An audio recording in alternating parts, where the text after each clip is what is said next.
বিবাহ সমাজের কাছে একটা অভিশাপের মতো। এই বাল্য বিবাহের ফলে ছেলে মেয়েদের অল্প বয়সে অনেক স্বপ্ন নষ্ট হয়ে যায়। তাদের মনে যে আইপিএস হওয়ার, আইএএস হওয়ার, বড় বড় ডিপার্টমেন্টে চাকরি করার, ডব্লিউবিসিএস স্তরে চাকরি করার তাদের অনেক স্বপ্ন ইচ্ছা থাকে।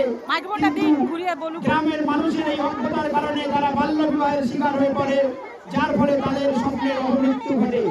আমরা এমন একজনকে দেখতে পেলাম বিজেএস মিশনের ছাত্রী, যিনি বাল্য বিবাহের শিকার হয়েছেন। আমরা জেনে নেব তিনি কিভাবে তার পরিবারের কাছ থেকে এই বাল্য বিবাহে অত্যাচারিত হয়েছে।